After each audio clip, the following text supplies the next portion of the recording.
లడ్డూ వ్యవహారంలో big breaking. శ్రీవారి లడ్డూ వ్యవహారంపై సిట్ ఏర్పాటు చేసింది ఏపీ ప్రభుత్వం. సిట్ చీఫ్గా సర్వశ్రేష్ఠ త్రిపాఠిని నియమించారు. సిట్ డీఐజీగా విశాఖ రేంజ్ డీఐజీ గోపీనాథ్ జెట్టిని నియమించింది ప్రభుత్వం. సిట్ ఎస్పీగా కడప ఎస్పీ హర్షవర్ధన్ రాజు ఉండనున్నారు. మరి కాసేపట్లో దీనికి సంబంధించిన ఉత్తర్వులు ప్రభుత్వం జారీ చేయనుంది.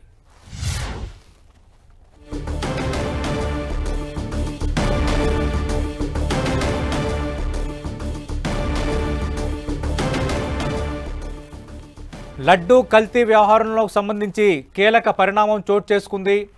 సమగ్ర విచారణకు సిట్ ఏర్పాటు చేస్తూ ఏపీ ప్రభుత్వం నిర్ణయం తీసుకుంది.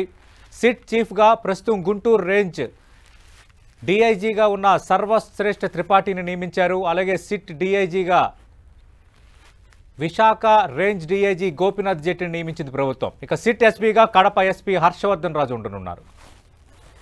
మరిన్ని వివరాలు అందించారు మా ప్రతినిధి విజయ్ చంద్రన్.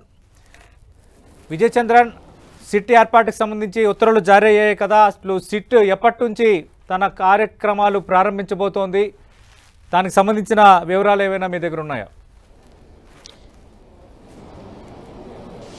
సతీష్, ఉదయం చంద్రబాబు నాయుడు డీజీపీ ద్వారకా తిరుమలరావుతోనూ తర్వాత ముఖ్య ఎవరైతే పోలీస్ అధికారులు ఉన్నారో వారందరితో కూడా సమావేశం కావడం జరిగింది. ఈ లడ్డూలకు సంబంధించి కల్తీ ఏదైతే జరిగిందని చెప్పేసి పశువుల కొవ్వు అయితేనేమి, తర్వాత పంది కొవ్వు అయితేనేమి, వాటితో పాటు కల్తీ జరిగిందని చెప్పేసి ఆరోపణలు చేశారో దానికి సంబంధించినటువంటి వాటి మీద సిట్టు వేయాలని చెప్పేసి డీజీపీని ఆదేశించడం జరిగింది. దాని మీద కొంతమేర కసరత్తు కూడా చేయడం జరిగింది. ఆ తర్వాత వీరు అధికారులు కూడా దాని మీద చర్చించి తర్వాత సీఎం చంద్రబాబు నాయుడు అనుమతితో సిట్టుకు సంబంధించిన ఒక జీవోను మరి కాసేపులో విడుదల చేయనున్నారు. దీనికి సంబంధించి మనం చూస్తే కనుక సర్వశ్రేష్ఠ త్రిపాఠిని ఈ సిట్టుకు సంబంధించి ఆయన నేతృత్వంలో వేయాలా అని చెప్పేసి నిర్ణయించడం జరిగింది.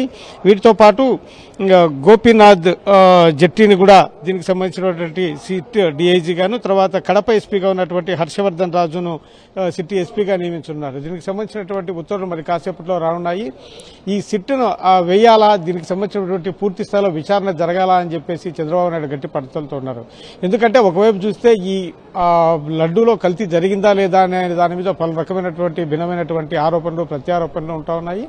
అంతేకాకుండా ప్రతిపక్షంగా ఉన్నటువంటి పార్టీ వైసీపీ మీద, ఆయన అధినేతగా ఉన్నటువంటి చంద్రబాబు నాయుడు మీద పెద్ద ఎత్తున ఆరోపణలు రావడము, అప్పట్లో టీటీడీ చైర్మన్ గా ఉన్నటువంటి వైవి సుబ్బారెడ్డి మీద ఆరోపణలు రావడము, వీటన్నిటి నేపథ్యంలో సిట్టు దర్యాప్తు చేయాలని చెప్పేసి చంద్రబాబు నాయుడు భావించడం జరిగింది. అంతేకాకుండా ఒకవైపు సుబ్రహ్మణ్య స్వామి అయితేనేమి, తర్వాత అప్పట్లో టీటీడీ చైర్మన్ గా ఉన్నటువంటి వైవి సుబ్బారెడ్డి వీరిద్దరు కూడాను సుప్రీంకోర్టు ఆశ్రయించిన నేపథ్యంలో ఈ సుప్రీంకోర్టు కూడాను దీనికి సంబంధించినటువంటి రాష్ట్ర ప్రభుత్వం ఎటువంటి చర్యలు తీసుకుంది? ఎందుకంటే సాక్షాత్తు ముఖ్యమంత్రిగా ఉన్నటువంటి చంద్రబాబు నాయుడు ఆరోపణలు చేసినటువంటి నేపథ్యంలో దీనికి సంబంధించి రాష్ట్ర ప్రభుత్వం ఎటువంటి విచారణ చేస్తుంది అని చెప్పేసి సుప్రీంకోర్టు కూడా అడిగే అవకాశం ఖచ్చితంగా ఉంటుంది.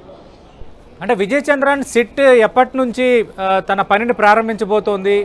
దానికి సంబంధించి ప్రభుత్వ వర్గాలు ఏమైనా సమాచారం అందిస్తున్నాయా? దీనికి సంబంధించి మరి కాసేపట్లో పూర్తి స్థాయిలో ఉత్తర్వులు రానున్నాయి. ఇంకా సిట్లో ఎవరెవరు ఉంటారనేది మటుకు ఇంకా స్పష్టత రావాల్సి ఉంది. దీని మీద ఒక నిర్ణయం అయితే తీసుకోవడం జరిగింది. సర్వశ్రేష్ఠ త్రిపాఠి నేతృత్వంలో దీనికి సంబంధించినటువంటి సిట్ విచారణ ప్రారంభం చేస్తుంది. అయితే ఈ సిట్టు పూర్తి స్థాయిలో జీవో వచ్చిన తర్వాత వారు త్వరగానే దీనికి సంబంధించినటువంటి పని వ్యవహారంలో ముందుకెళ్లే అవకాశాలు అయితే కనుక స్పష్టంగా ఉన్నాయని చెప్పొచ్చు. ఎందుకంటే ఈ వైవి సుబ్బారెడ్డి అయితేనేమి, సుబ్రహ్మణ్య స్వామి వేసినటువంటి కేసు సుప్రీంకోర్టులో విచారణకు వస్తే దానికి సంబంధించినటువంటి ఆన్సర్ రాష్ట్ర ప్రభుత్వం చేయాల్సి ఉంటుంది. ఎందుకంటే రాష్ట్ర ప్రభుత్వం ఎటువంటి ఇంతవరకు విచారణ చేసింది అని చెప్పేసి సుప్రీంకోర్టు అడుగుతుంది కాబట్టి దానికి సంబంధించిన ప్రజలకు కూడా బాధ్యతగా చెప్పాల్సిన అవసరం ఉంది కాబట్టి ఈ నేపథ్యంలో సిట్ దర్యాప్తుతో ముందుకెళ్తున్నారు. సతీష్, రైట్ విజయ్ చంద్రన్.